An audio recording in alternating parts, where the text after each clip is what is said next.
um pai solteiro e zelador consertou um elevador quebrado, sem saber que a mulher presa lá dentro era a multibilionária dona da empresa. A cidade era uma vasta rede de luzes e sombras, um monumento à ambição, forjado em aço e vidro. No seu coração erguia-se a torre da Thorn Dynamics, um fragmento de obsidiana que cortava as nuvens, um monumento à mulher que a comandava do último andar. Cassandra Thorn não a comandava. Ela assombrava como um fantasma. Do seu escritório na cobertura, a cidade abaixo parecia um circuito, suas milhões de vidas reduzidas a fluxos de luz previsíveis e pulsantes. A vista era uma herança, um reino construído por um pai cuja sombra era mais longa e fria que a torre projetava ao pôr do sol. Ela estava cercada de opulência estéril. A mesa era uma placa de mármore polido, fria ao toque. O ar era filtrado, silencioso, sem cheiro algum além do leve aroma antissético da riqueza. O vazio era um morador permanente daqueles cômodos. Sentava-se com ela na poltrona de cor minimalista. Observava por cima de seu ombro os índices da bolsa brilhando, sua única companhia. Ela tinha 29 anos, multibilionária, o aclamado gênio por trás de um império tecnológico. E também estava profundamente, dolorosamente sozinha. Sua vida era uma série de interações programadas, batalhas em salas de reuniões onde usava uma máscara de frieza controlada, máscara que já havia esquecido como tirar. O calor de um contato humano genuíno era uma terra estrangeira sobre a qual ela apenas lera. A tristeza era a arquiteta da sua solidão. O acidente que levou seus pais 5 anos antes não a deixou apenas órfã, fez dela uma rainha em um trono desolado. Quebrou algo dentro dela, uma fissura que nenhum dinheiro no mundo poderia preencher. Trabalhava até tarde com frequência, muito depois de o burburinho das negociações desaparecer dos andares abaixo. O silêncio era um tipo de consolo, um cobertor tecido pela ausência de expectativas. Naquela noite, porém, o silêncio estava mais pesado que o habitual, pressionando-a enquanto examinava os projetos para uma nova rede de satélites. Era um trabalho brilhante. E completamente sem sentido. Seu reflexo na janela panorâmica era um fantasma sobreposto à cidade cintilante. Uma mulher que tinha tudo, mas que não sentia nada. Muito abaixo, no saguão deserto e de aspecto quase catedralício, Leo Vance começava seu turno. Seu mundo não era feito de vidro e céu, mas de pisos de mármore e ecos persistentes da energia agitada do dia. Ele era uma criatura da noite, um zelador, o homem invisível que restaurava um monumento ao seu estado imaculado antes de o sol nascer. Seu reino era de dignidade silenciosa. O movimento rítmico do esfregão, o baixo zumbido da enceradeira, o som solitário de suas botas contra a pedra polida, eram os sons da sua vida.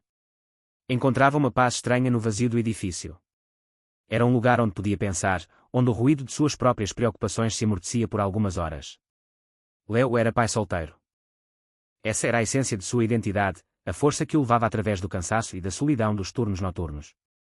No bolso gasto do uniforme, ao lado de uma pequena ferramenta multifuncional, guardava uma foto amassada da filha, Lily.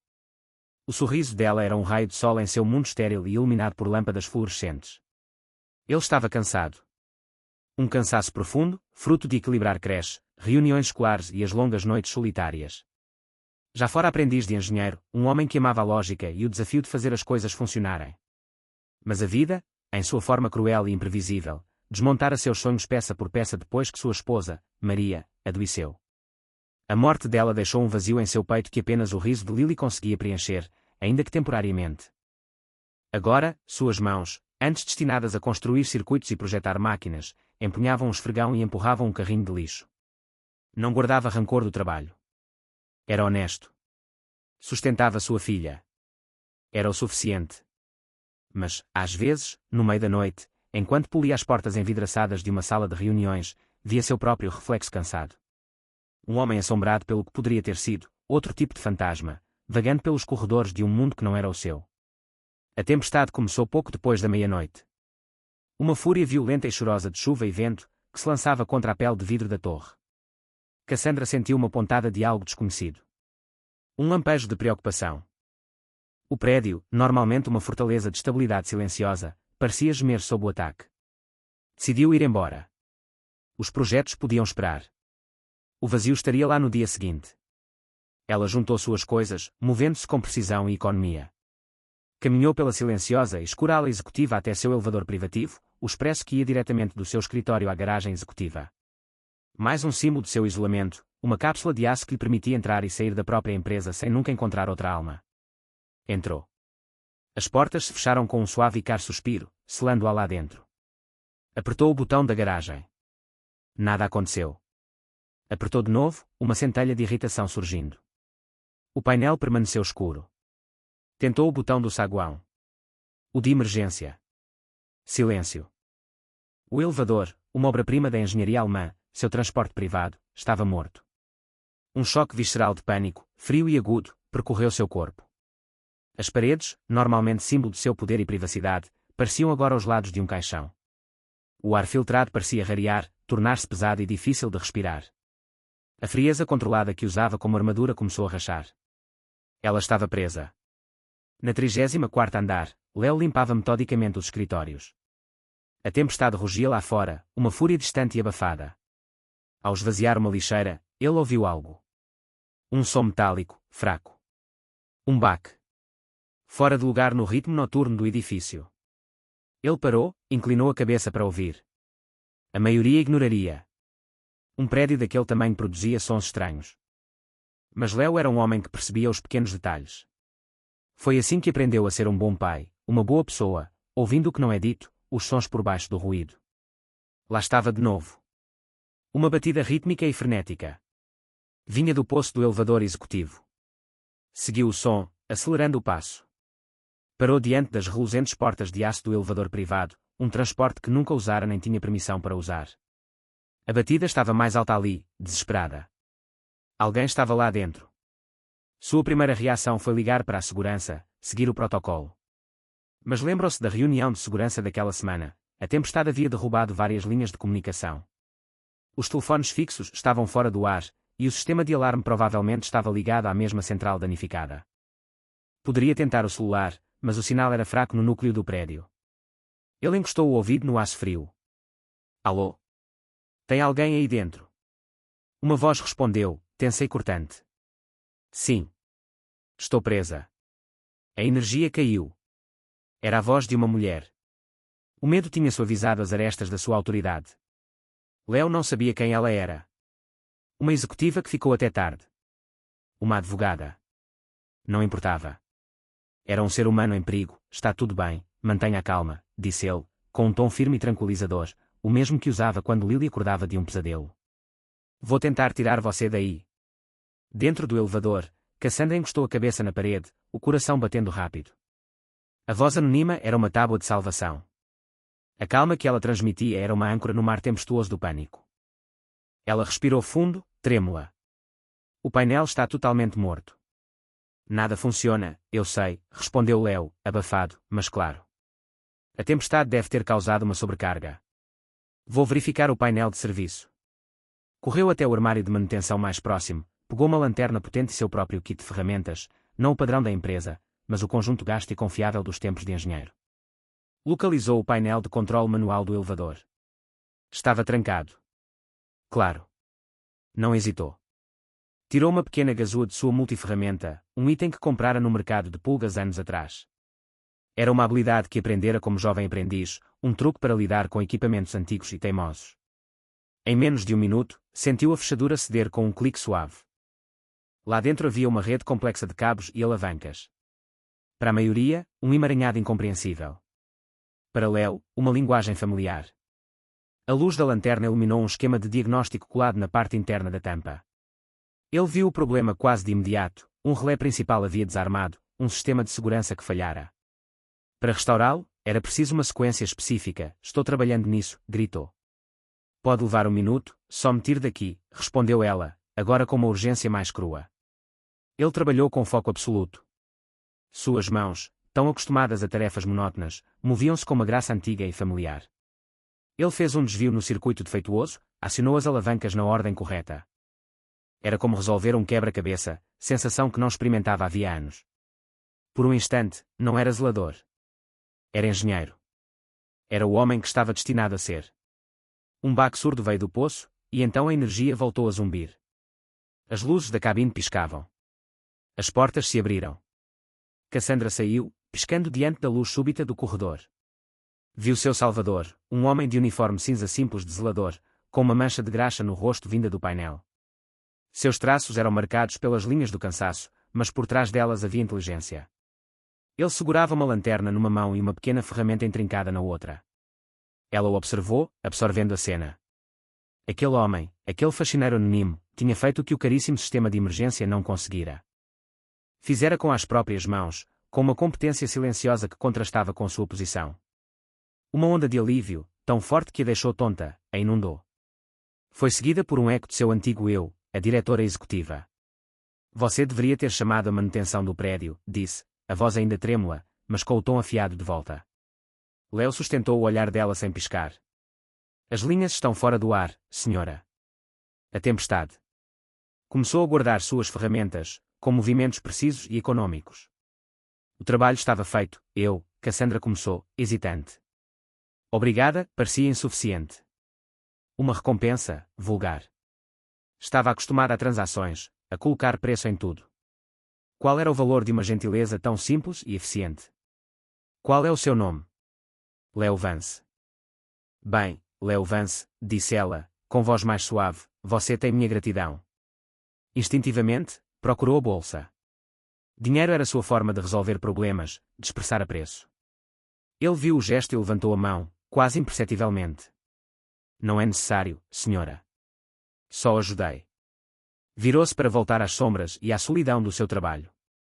Algo na dignidade silenciosa dele a fez hesitar. Ele não pedira nada. Não parecia impressionado com ela, embora devesse imaginar que fosse uma executiva por estar naquele andar. Ele simplesmente vira uma pessoa em perigo e ajudara. Um ato totalmente livre de ambição ou interesse próprio. Era, puro, espere, chamou ela. Ele parou, virou-se, paciente. Cassandra ficou sem palavras. A experiência a abalara, rachando os alicerces do seu mundo controlado. Aquele homem, com a voz calma e as mãos hábeis, fora uma rocha em seu momento de terror. Agora, à fria luz do corredor, era apenas um zelador se afastando. E, por alguma razão, aquilo parecia errado. Ela não podia deixar acabar assim. O encontro despertara algo nos gelados abismos do seu peito. Um lampejo de calor. Uma centelha de curiosidade. No dia seguinte, ela estava em seu escritório, com a lembrança do elevador se repetindo em sua mente. Não era o medo que mais lembrava, mas a calma do zelador. Léo Vance. Ela disse o nome em voz alta, sozinha na sala. Soava firme, real.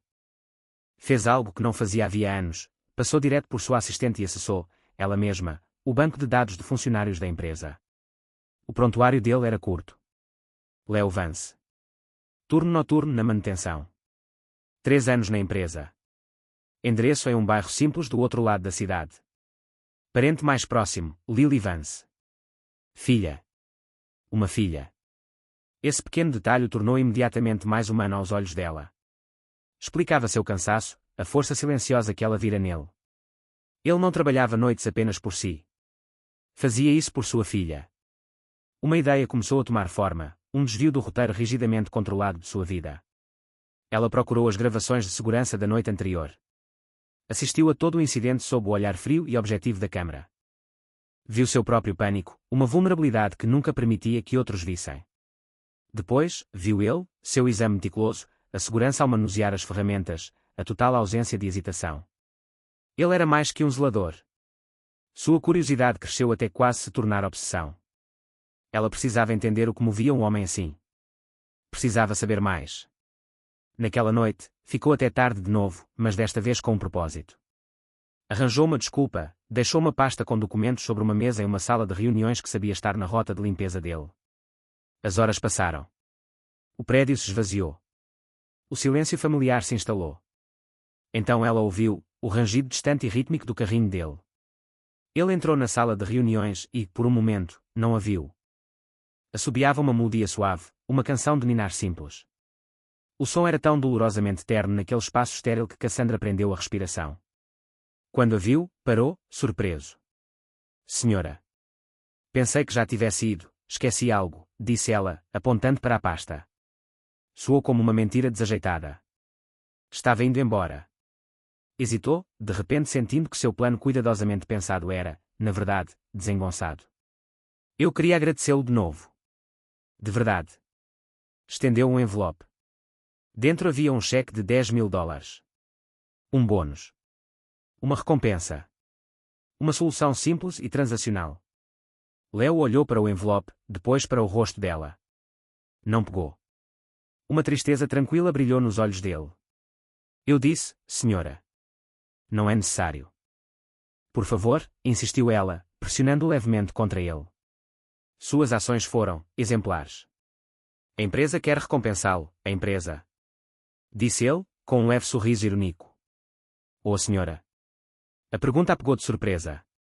Eu, admitiu, num sussurro. Ele balançou a cabeça devagar. Não posso aceitar. Só fiz o que precisava ser feito. Encontrou o olhar dela e, pela primeira vez, ela se sentiu realmente vista. Não como CEO, não como um nome na imprensa de negócios, mas como a mulher que ele tirara da escuridão. Há coisas que não estão à venda, senhora. A recusa não foi um insulto. Foi uma lição. Demoliu a compreensão dela de um mundo onde tudo e todos tinham um preço. Ferida e confusa, sentiu a necessidade de restaurar a dinâmica que conhecia. Você sabe quem eu sou? Perguntou, mais ríspida do que pretendia. É uma das executivas do último andar. Respondeu simplesmente. Eu sou Cassandra Thorne, disse ela, deixando o nome pairar no ar. Sou dona deste prédio. Desta empresa. Ela esperava uma reação, surpresa, reverência, talvez arrependimento por ele ter recusado o dinheiro. Ele apenas assentiu lentamente, a expressão inalterada. Bem, Cassandra Thorne, disse ele, pronunciando o nome estranhamente sem título, é um bom prédio. A senhora devia verificar aqueles relés do elevador. E, com isso, virou-se para o carrinho, pegou um borrifador e voltou ao trabalho, deixando-a ali, com o envelope e a expressão surpresa. Naquela noite, algo mudou de forma irreversível dentro dela. A recusa tranquila dele em aceitar seu dinheiro foi uma declaração mais forte do que qualquer negociação que ela tivesse vencido em uma sala de reuniões. Ele tinha algo que ela não tinha. Algo que a riqueza não podia comprar. Um núcleo de integridade, sólido e inabalável como os alicerces da torre. Ela não foi embora. Em vez disso, puxou uma cadeira e sentou-se na sala de reuniões silenciosa, observando-o trabalhar. Ele se movia sem pressa, limpando superfícies, com os pensamentos aparentemente distantes. Após um longo silêncio, ela falou, com uma voz mais suave do que usara em muitos anos. Fale-me sobre sua filha. Léo parou, a mão suspensa sobre a mesa. Virou-se para ela, surpreso com a pergunta pessoal. Viu algo diferente nos olhos dela agora. A armadura fria havia sumido, substituída por uma curiosidade genuína. Então, ele contou. Falou dos cachos rebeldes de Lily, de sua obsessão por desenhar unicórnios, de como ela ria com o corpo todo.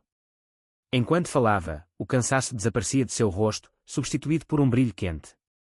O amor por sua filha era uma presença física no ambiente, uma luz que afastava as sombras estéreis. Ela tem o sorriso da mãe, disse ele, a voz carregada com uma tristeza ainda viva. Contou sobre Maria, sobre seus sonhos, sobre a doença que a levou cedo demais. Falou de sua carreira de engenheira interrompida, sem amargura, com uma aceitação tranquila. Cassandra ouviu, completamente cativada. Sua história era de dificuldades e amor, de sonhos despedaçados e reconstruídos em algo menor, mas talvez mais profundo. Era um mundo totalmente diferente do dela, de riqueza herdada e expectativas sufocantes. Ela começou, por sua vez, a contar. Sobre o pai, um homem brilhante, mas frio, que só havia como sucessora. Sobre a solidão sufocante, a sensação de ser um fantasma na própria vida. Naquele espaço silencioso e íntimo do prédio, com o homem que limpava seu chão, ela foi mais honesta do que jamais fora com seu conselho ou supostos amigos. As conversas deles se tornaram um ritual noturno. Ela arrumava desculpas para ficar, e ele compartilhava seus intervalos com ela. A enorme torre vazia, que antes parecia uma prisão, tornou-se o refúgio deles. Falavam sobre tudo e nada.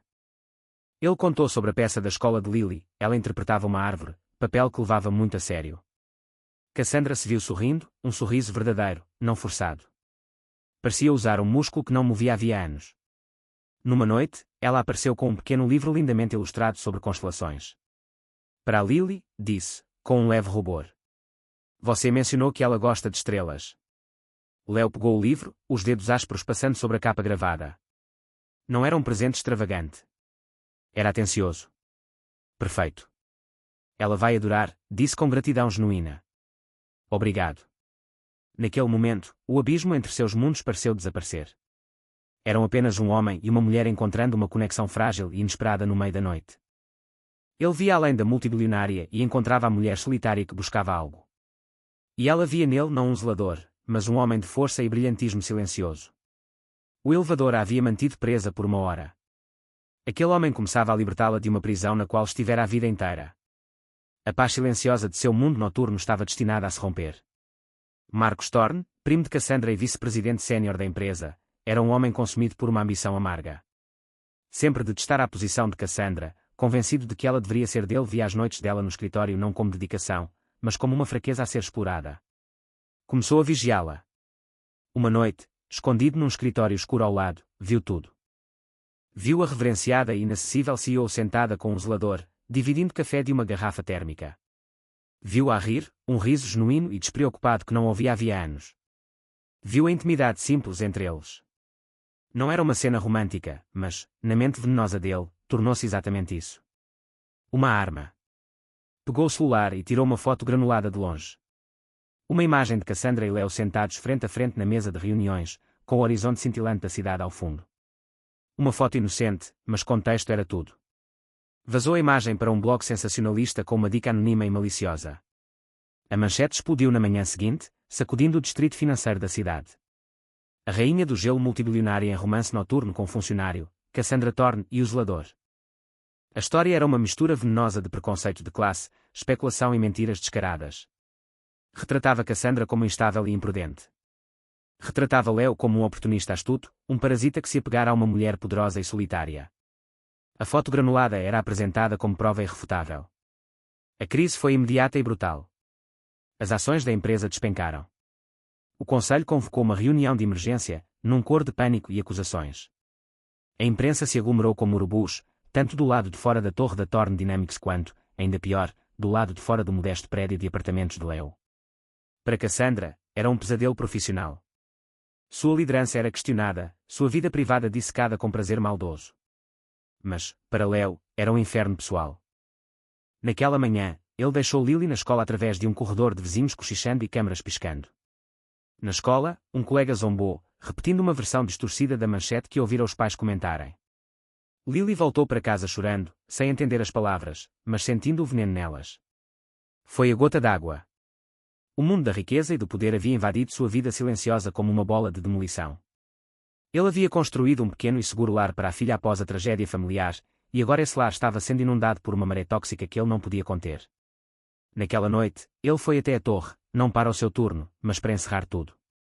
Encontrou Cassandra em seu escritório, com o rosto pálido e os olhos ardendo numa mistura de raiva e desespero.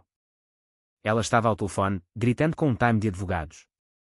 Eu não me importo com o custo, quero que processem até destruí-los. Quando o viu, desligou e suavizou a expressão. Leo. Sinto muito. Vou consertar isso. Ele levantou a mão, o rosto marcado por uma decisão sombria. Não pode, disse, com a voz vazia. Isso não tem conserto, claro que tem, insistiu ela, avançando. Eu faço uma declaração pública. Vamos esmagá-los, você não entende, disse ele, balançando a cabeça. O abismo entre eles havia voltado, mais largo e profundo do que nunca. O seu mundo, ele destrói as coisas. Hoje, ele entrou na minha casa. Fez minha filha chorar. Eu não posso permitir isso. Não vou permitir. Colocou seu crachá e uma carta de demissão escrita à mão sobre a fria mesa de mármore dela. A visão foi como um soco no estômago. O que está fazendo?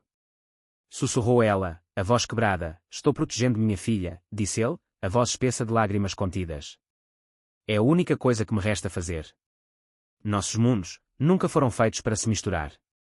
Fui tolo em pensar que poderiam. Para ele, ficar significava trair Lily. Achava que era um perigo para ela. Via o poder de Cassandra não como um escudo, mas como um holofote que queimava todos que chegavam perto. Ela viu sua demissão como uma rejeição. Uma confirmação do seu maior medo, que era tóxica, que sua vida era uma prisão que sempre a manteria isolada, sozinha. Ele não estava apenas deixando o emprego, estava deixando ela. Leo, por favor, implorou, a palavra despida de qualquer autoridade. Não faça isso. Ele não conseguiu encarar seus olhos. A dor neles refletia a dela. Adeus, Cassandra. Ele foi embora, os passos ecoando no vasto e silencioso escritório. O som foi um ponto final terrível para a história impossível deles.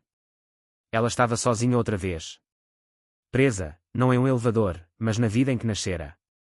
E, dessa vez, não havia ninguém para salvá-la. Os dias que se seguiram foram para Cassandra uma névoa de miséria gelada. A torre voltou a ser sua prisão, cada painel de vidro um lembrete do homem que lhe mostrara o céu lá fora. Foi cercada pelo conselho, pela imprensa, pelo peso esmagador de seu próprio fracasso. Tinha todo o poder do mundo, mas não podia impedir Leo de ir embora. Com dolorosa clareza, entendeu que a despedida dele não tinha a ver com dinheiro ou status. Tinha a ver com honra. Com o amor de um pai. Ele sacrificara a frágil conexão que haviam construído para erguer um escudo em torno da filha. Ele escolhera a sua vida em vez da dela, e, no fim, ela sabia que ele estava certo. Mas essa compreensão não aliviou as feridas. As tornou mais profundas. Uma noite, sozinha em seu silencioso escritório, com o livro de constelações que dera a Leo para Lily sobre a mesa, um novo sentimento começou a tomar forma na névoa do desespero: raiva. Uma raiva fria e clara.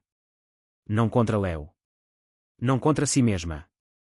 Mas contra o mundo cruel e cínico que havia distorcido algo inocente em algo repugnante. Ela não deixaria que vencessem. Não permitiria que definissem Leo pela narrativa suja deles. Eles tinham atacado a coisa que ela mais admirava nele, seu caráter. Dinheiro não resolveria. Um processo só geraria mais barulho. Ela teria que fazer algo diferente. Usar a única ferramenta que raramente usava, sua própria voz. Sua própria verdade. Ligou para sua chefe de relações públicas, que atendeu nervosa. Organize uma coletiva de imprensa. Amanhã de manhã. No saguão principal, o que devemos dizer, SRTA Torne? Perguntou a mulher, com a voz trêmula. O conselho recomenda uma negação firme. Não me importo com o que o conselho recomenda, interrompeu Cassandra, com gelo na voz. Apenas organize. Na manhã seguinte, o grande saguão da Torne Dynamics era um circo caótico de câmaras, microfones e repórteres. O ar estava carregado de expectativa. Os membros do conselho esperavam à parte, pálidos. Aguardavam um discurso de gestão de crise, uma manobra corporativa. Cassandra caminhou até o púlpito, não com um terno de poder, mas com um simples vestido cinza claro. Encarou o mar de rostos, com um olhar aberto e vulnerável. Leo, em casa no pequeno apartamento, viu tudo pela TV. Tinha evitado as notícias, mas Lily estava na casa de um vizinho, e ele não resistiu. Esperava uma negação. Esperava que ela o culpasse para se salvar. Preparava-se para o golpe final. Bom dia, começou Cassandra, com uma voz firme e clara que ecoou por todos os canais da cidade. Não estou aqui para negar. Estou aqui para contar a verdade. O silêncio caiu sobre o saguão, as histórias que escreveram estão erradas. Não por inventarem um romance, mas por perderem o ponto principal. Vocês atacaram um homem bom e honrado. O nome dele é Leo Vance. Leo prendeu a respiração. Há algumas semanas, fiquei presa em um elevador quebrado no 35º andar deste prédio. Os sistemas de emergência estavam fora do ar. Eu estava sozinha e com medo, disse, deixando as palavras penetrarem. Leo Vance, funcionário da manutenção noturna, me encontrou. Não ligou pedindo ajuda, porque sabia que as linhas estavam caídas. Usou suas próprias ferramentas e habilidade, e me tirou de lá. Ele é um engenheiro formado que, por causa das provações da vida, trabalha como zelador. Ela olhou diretamente para a câmara principal, como se falasse só com ele. Ele não pediu nada em troca. Recusou uma generosa recompensa. Porque é um homem de integridade. Um homem de caráter. O tipo de caráter que não se constrói numa sala de reuniões, mas nos momentos silenciosos e difíceis da vida. As lágrimas começaram a encher os olhos de Leo. Ela não se defendia. Defendia ele. As reuniões à meia-noite, sobre as quais os tabloides escreveram com malícia, eram conversas, continuou ela, a voz cheia de calor. Ele falava de sua filha, uma menina que ama. Eu falava da minha solidão. Ele não era o pessoal da limpeza. Ele era meu amigo. Ele me lembrou que ainda existe calor e decência no mundo, algo que eu havia esquecido dentro dessas paredes de vidro. Ele se demitiu para proteger a filha do veneno que vocês publicaram. Fez o que qualquer bom pai faria. E por isso ele tem meu mais profundo e sincero respeito. Respirou fundo, preparando-se para o grande gesto. Por isso, não vou processar nenhum jornal. Em vez disso, com efeito imediato, a Torne Dynamics lança a Fundação Maria Vance, em homenagem à falecida esposa de Leo. Será um fundo de vários milhões de dólares que dará bolsas de estudo em engenharia e apoio familiar para nosso pessoal de serviços e manutenção. E ofereci o cargo de diretor da fundação à pessoa mais qualificada que conheço, Leo Vance. O saguão explodiu em perguntas e flashes. Cassandra os ignorou. Já tinha dito o que precisava. Contar a sua história. Sua verdade. Naquela noite, bateram de leve na porta do apartamento de Leo. Ele abriu, e lá estava Cassandra. Sem sua habitual armadura de poder, parecia pequena e incerta sob a fraca luz do corredor. Posso entrar? Perguntou suavemente. Ele deu espaço, deixando-a entrar no pequeno e organizado apartamento, cheio dos desenhos coloridos de Lily e do cheiro de comida caseira. Era a primeira vez que ela estava ali. Era o mundo dele. Ficaram em silêncio por um momento. O que você fez hoje, disse ele, com a voz carregada de emoção. Ninguém nunca fez algo assim por mim. Eles atacaram o melhor homem que já conheci, respondeu ela simplesmente, com os olhos brilhando de lágrimas contidas. Eu não podia deixar isso acontecer. As últimas barreiras entre eles caíram. Ele viu a coragem enorme por trás da atitude dela. Ela viu a profundidade do perdão dele. Sinto muito por ter ido embora, murmurou ele. Eu estava com medo. Só pensava em proteger minha filha. Não pensei no que isso faria com você, você fez a coisa certa, disse ela, dando um passo mais perto. Fez o que um pai deve fazer. Mas não precisa mais fazer isso sozinho. Ele pegou a mão dela. Estava fria, e ele a envolveu com seu calor. O abismo se fechou. O vínculo deles, testado pelo fogo, agora era inquebrável. Um ano depois. O sol de outono banhava o parque com um calor dourado. Risadas claras e felizes ecoavam pelo gramado. Lily, com o cabelo como um alvo selvagem ao sol, corria atrás de uma pipa vermelha, seus gritos de alegria compondo a melodia perfeita. Leo observava com um sorriso suave e tranquilo. As linhas de cansaço ao redor dos olhos haviam desaparecido, substituídas por uma paz profunda. Ele já não era um fantasma vagante pelos corredores de um arranha-céu. Era um homem que vivia à luz do dia. Como diretor da Fundação Maria Vance, recuperara seu propósito. Transformava vidas, usando sua competência e empatia para construir pontes para pessoas como ele, pessoas esquecidas. Era um engenheiro de esperança. Uma mão entrelaçou-se na dele. Ele olhou para baixo e encontrou o olhar de Cassandra. Os olhos dela, antes cheios de uma solidão gelada, agora tinham um calor profundo e constante. Já não era a rainha do gelo das revistas de negócios. Era Cass, a mulher que sabia o nome de todas as constelações, que ria alto quando Lily contava uma piada boba. Ela havia encontrado um novo tipo de poder. Não o de comandar, mas o de criar laços. Juntos, uniram seus valores e recursos, construindo uma vida mais rica do que qualquer portfólio de ações. Moravam não numa cobertura estéril, mas numa casa acolhedora, com um pequeno jardim, um lar cheio do belo caos familiar. Está voando? Disse Cassandra baixinho, observando a pipa subir no céu azul. Você consertou, respondeu Leo, apertando a mão dela. A linha tinha-se rompido antes, e ela ajudara Lily, com paciência, a amarrá-la de novo. Ela apoiou a cabeça no ombro dele, um gesto confortável e familiar. Você me ensinou como. Ele olhou para ela, a mulher que amava. A mulher que um dia esteve presa numa caixa de aço e vidro. Olhou para a filha, seu coração, correndo livre e feliz. Ele havia consertado um elevador. Mas ela, com seu gesto corajoso e desafiador de amor, havia consertado sua vida. Ela o salvara, assim como ele a salvara. Juntos, observaram a pipa dançar ao vento, dois mundos que já não eram separados, mas tecidos numa tapeçaria bela e forte. Haviam encontrado um novo começo, uma história de amor silenciosa e extraordinária, construída não sobre riqueza ou poder, mas sobre um simples e inabalável ato de bondade numa noite fria e tempestuosa.